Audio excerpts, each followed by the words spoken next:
ग्रीक्पुराणकथा रूपधरस्य प्रवासः। 20 वर्षाणाम् अनन्तरं स्वदेशम् आगतेन रूपधरेण भिक्षुकवेषः धरणीयः अभवत्। तस्य वास्तविकं रूपं तदीयः पुत्रः धीरमतिः जानाति स्म, न अन्ये।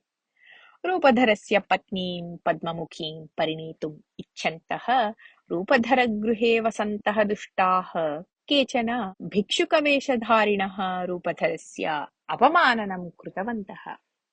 किन्तु रूपधरः सर्वं सहमानः मौनं स्थितवान् आसीत्। रात्रौ सर्वेषां निर्गमनस्य अनन्तरं प्रकोष्ठे रूपधरः धीरमतिः च अवशिष्टौ। तदनन्तरं रूपधरः धीरमतिं पश्यन्, वत्स, भित्तिषु स्थितानि सर्वाणि आयुधानि सङ्ग्रहप्रकोष्ठे स्थापयतु। तानि कुत्र इति कोऽपि पृच्छति चेत् रहसि स्थापितानि इति वदतु इति सूचितवान्। धीरमतिः मातुः समीपे स्थितां बहुकीर्तिनामिकां दासीम् आहूय, अम्बा, पितुः निर्गमनानन्तरम् आयुधानां रक्षणविषये केनापि अवधानं न दत्तम् एव। सर्वाणि आयुधानि किट्टयुक्तानि जातानि सन्ति। एतेषां रक्षणभारः ज्येष्ठस्य मम एव खलु इति उक्तवान्। युक्तम् उक्तं भवता। आयुधानां विषये यथा तथैव अन्यविषये अपि अवधानं भवतु भवतः। गृहस्य स्वामित्वभारं भवान् एव निर्वहतु इतः परम् इति उक्त्वा ततः निर्गतवती बहुकीर्तिः। तस्याः निर्गमनस्य अनन्तरं रूपधरः धीरमतिः च भित्तिषु स्थितानि आयुधानि स्वीकृत्य सङ्ग्रहप्रकोष्ठे स्थापितवन्तौ। एतत् कार्यं समाप्य रूपधरं तत्रैव परित्यज्य धीरमतिः स्वप्रकोष्ठं प्रति गतवान्। ततः अल्पे एव काले पद्ममुखी अधः आगतवती, विशालप्रकोष्ठे आसने उपविष्टवती च। दास्यः हसन्तिकायां नूतनकाष्ठानि संयोज्य अग्निम् उद्दीपितवत्यः। काचित् दासी रूपधरं दृष्ट्वा उक्तवती, इदानीम् अपि अत्रैव अस्ति वा भवान्? इतोपि भवतः उदरं किं न पूर्णम् इति। तस्याः व्यवहारं दृष्ट्वा असन्तुष्टा पद्ममुखी, अये, एतेन सह अहं वार्तालापं कर्तुम् इच्छामि। भवती तु अपमानकरं व्यवहारं कुर्वती अस्ति।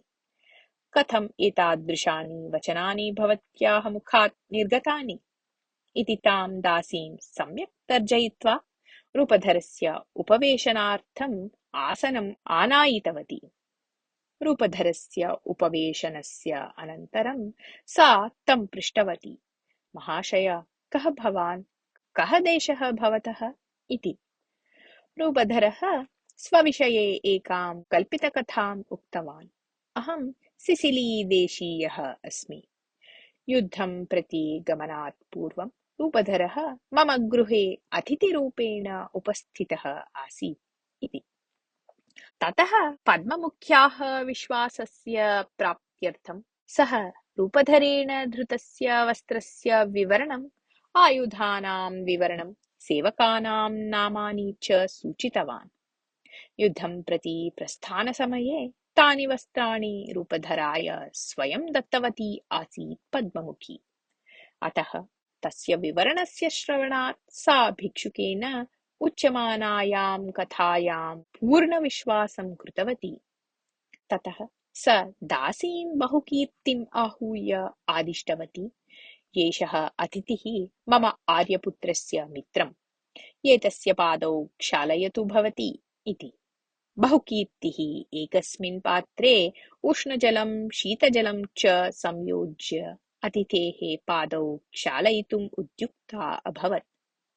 तत्समये रूपधरः स्वस्य वस्त्रं किञ्चित् उन्नीतवान्। तदा पादे यः किणः दृष्टः, तदा सा झटिति अभिज्ञातवती यत् एषः रूपधरः एव इति। आश्चर्याघातं प्राप्तवत्याः तस्याः हस्ततः जलपात्रं सशब्दं पतितं भग्नं च। यदा सः किमपि वक्तुम् उद्युक्ता तदा रूपधरः स्वहस्तेन तस्याः मुखं पिधाय, अम्ब, रहस्यम् उद्घाट्य भवती मम नाशं मा कल्पयतु कृपया। 20 वर्षाणि यावत् बहुविधानि कष्टानि अनुभूय अहम् इदानीं स्वगृहं प्राप्तवान् अस्मि। इतोपि कष्टस्य कश्चन अवशेषः अस्ति। यावत् स च न अपगमिष्यति तावत् मम अभिज्ञानं कोऽपि यथा न प्राप्नुयात् तथा सहकरोतु भवती इति सूचितवान्। बहुकीर्तिः संज्ञाय एव स्वस्य सम्मतिं संसूच्य जलस्य आनयनार्थं ततः उत्थाय गतवती। यं किणं दृष्ट्वा सा दासी रूपधरम् अभिज्ञातवती स च किणः एवं जातः आसीत्। यदा रूपधरः तरुणः आसीत् तदा उपायनदाननिमित्तं मातुलाः रूपधरं स्वगृहम् आनायितवन्तः आसन्। तत्काले रूपधरः मातुलैः सह मृगयार्थं गतवान् आसीत्। मृगयाकाले कश्चन मन्यः सूकरः शृङ्गेण रूपधरं व्रणितं कृतवान् आसीत्। अनन्तरकाले व्रणः तु अपगतः आसीत्, किन्तु किणः तत्र दृश्यते स्म। पद्ममुखी तु न जानाति स्म यत् बहुकीर्तिः स्वामिनम् अभिज्ञातवती अस्ति इति। रूपधरः पादौ मार्जयित्वा यदा आगतवान् तदा पद्ममुखी तम् उक्तवती, आर्य, अद्य पर्यन्तं मम पुत्रः अल्पवयस्कः आसीत्, किन्तु इदानीं सः प्रौढः जातः अस्ति। सम्पत्तिगृहादीनां परिरक्षणे तेन इदानीं विशेषतः चिन्तनीयम् अस्ति। एतादृशस्थितौ ममापि रक्षणस्य भारः तस्य उपरि न भवेत् इति मम आशयः।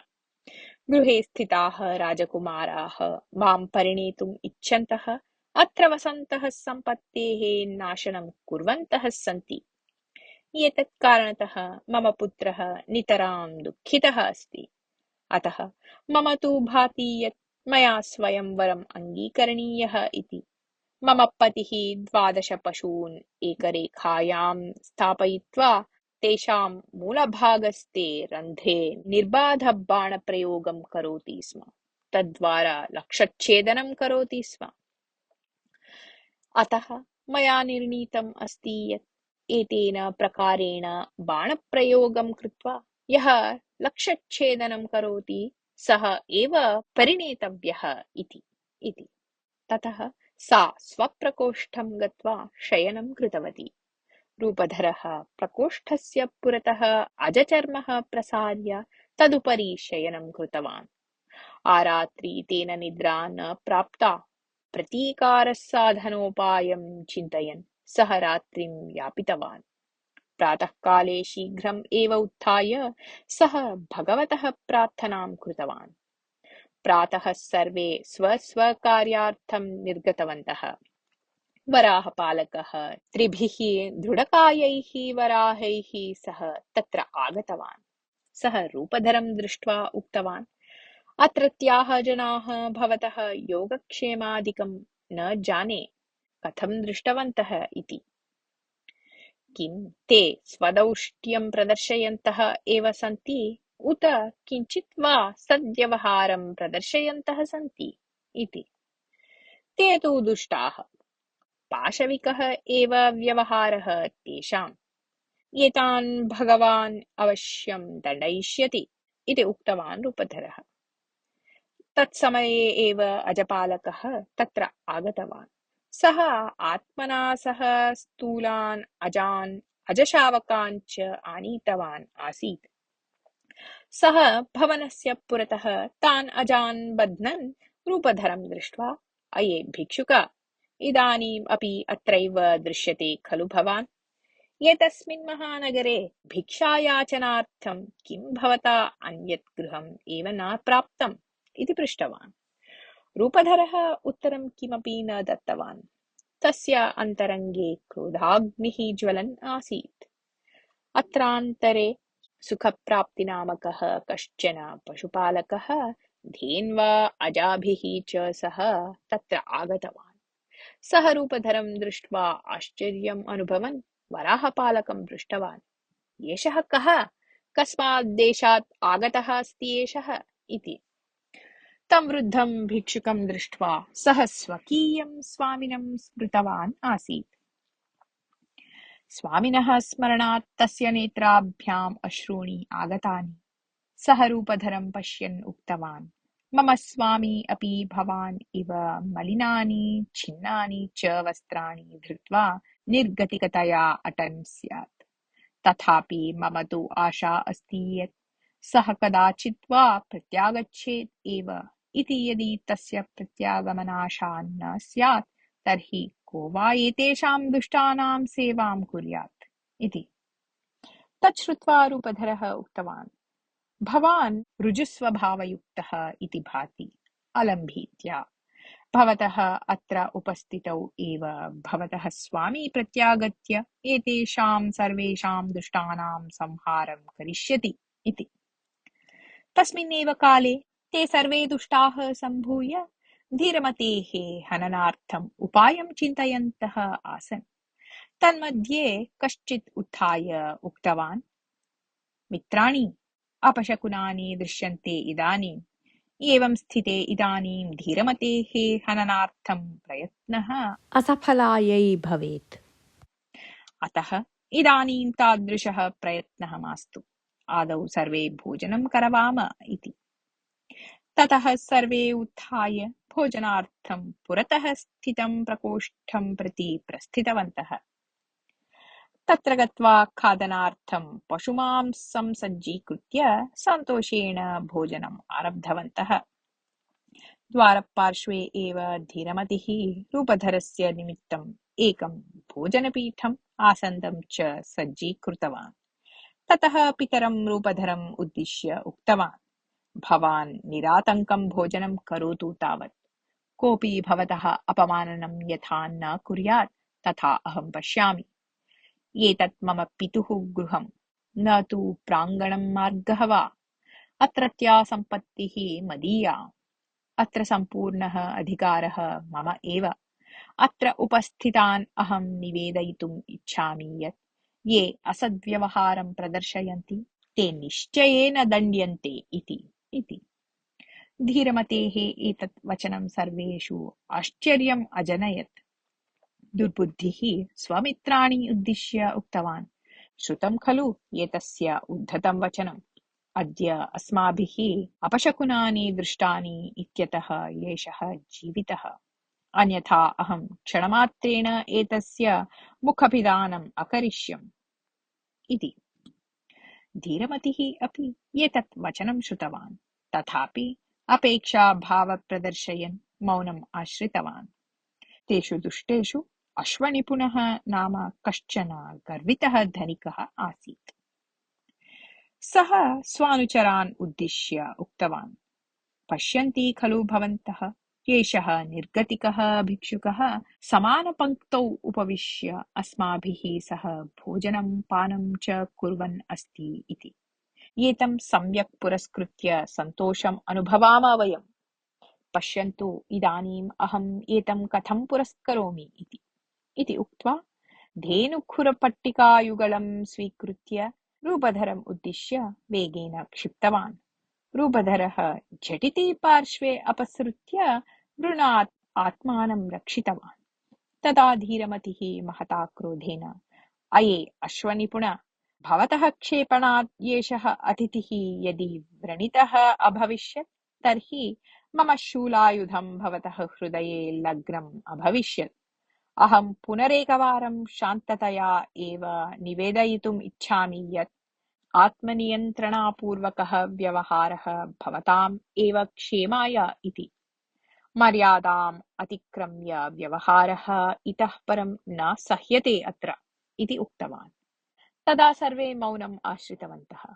क्षणकालानन्तरम् एकः उत्थाय, मित्राणि, एतस्य भिक्षुकस्य कारणतः किमर्थं परिस्थिते कलुषीकारणम् अलं भिक्षुकपीडनेन इति उक्त्वा धीरमतिम् उद्दिश्य, धीरमते, वयं भवतः मातुः स्वयंवरम् एव इच्छामः। वयं न जानीमः यत् सा आत्मासु किञ्चित् कुते वा न वृणोति इति उक्तवान्। द्वारसमीपे स्थिते आसने उपविष्टा पद्ममुखी एतत् सर्वं श्रुतवती आसीत्। सा ततः उत्थाय तप्रकोष्ठं गतवती, यत्र च तस्याः पत्युः वस्तूनि स्थापितानि आसन्। तत्र रूपधरस्य धनुः तूणीरः च आसीत्। कश्चित् तद्धेनुः तूणीरं च रूपधराय उपायनीकृतवान् आसीत्। युद्धार्थं गमनसमये रूपधरः तदुभयं न नीतवान् आसीत्। पद्ममुखी तद्धनुः अङ्के स्थापयित्वा किञ्चित् कालम् अश्रूणि स्रावितवती। ततः अश्रूणि मार्जयित्वा धनुः तूणीरं च गृहीत्वा अधः आगतवती। सेवकाः दण्डरहितान् परशून् वस्त्रेण बद्ध्वा ताम् अनुसृतवन्तः। पद्ममुखी विशालप्रकोष्ठस्य द्वारे स्थित्वा मुखम् अवगुण्ठनेन आच्छाद्य सर्वान् उद्दिश्य, भोः भोः, शृण्वन्तु अत्र। भवन्तः सर्वे मां परिणेतुम् इच्छन्तः अत्र आगत्य मम गृहे वासं कृतवन्तः। अत्र सुखेन खादन्तः पिबन्तः अत्रत्यां सम्पत्तिः लुठयन्तः सन्ति भवन्तः। किन्तु भवत्सु कोऽपि स्वसामर्थ्यं मत्पुरतः न निरूपितवान्, येन अहं भवत्सु किञ्चित् परिणयेयम्। आदौ भवन्तः स्वयोग्यतां निरूप्य उपायनरूपेण मां प्राप्नुवन्तु। अत्र पश्यन्तु, मम पत्युः धनुः अस्ति अत्र। एतस्मिन् ज्याम् आरोप्य यः 12 परशुरन्ध्रमार्गेण बाणं सम्प्रेक्ष्य लक्ष्यच्छेदनं करोति तम् एव अहं परिणेष्यामि। इति उक्तवती। एतावत् उक्त्वा सा वराहपालकं स्वसमीपम् आहूय धनुः तूणीरं परशुं च तस्मै समर्प्य सर्वेभ्यः एतत् दर्शयतु इति सूचितवती। धनुर्बाणादिकं हस्तेन स्वीकृतवतः वराहपालकस्य नेत्राभ्याम् अश्रूणि निर्गतानि।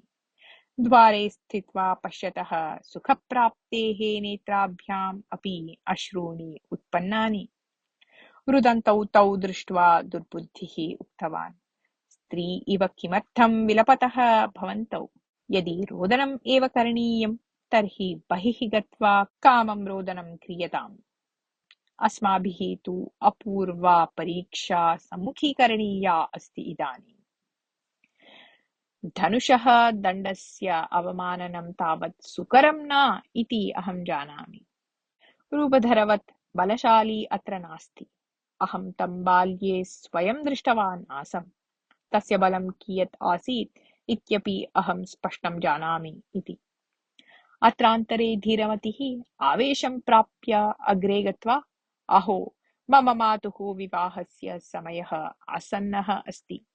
एतत् दृश्यं पश्यन् अहम् उन्मत्तः इव जातः अस्मि। मम माता यादृशी अस्ति तादृशी स्त्री लोके अन्या नास्ति। किन्तु किं मम कथनेन? एतद् धनुः अहम् अपि पश्यामि तावत्। अत्र ज्याम् आरोपयितुं ममापि सामर्थ्यं स्यात् कदाचित् इति वदन् धनुर्दण्डं हस्तेन गृहीतवान्। अत्रान्तरे रूपधरः नेत्रसङ्केतेन तं ततः निवारितवान्। पितुः आशयं जानन् धीरमतिः, एतद्विषये अहं सर्वथा बालः एव। बालः अहम् अत्र किं वा साधयितुं शक्नुयाम्? दिग्गजाः सन्ति एव अत्र। ते एव अत्र आगत्य स्वपराक्रमं प्रदर्शयन्तु नाम। कः पराक्रमशाली इति वयं जानीयाम् इति उक्तवान्। अनुवर्तते।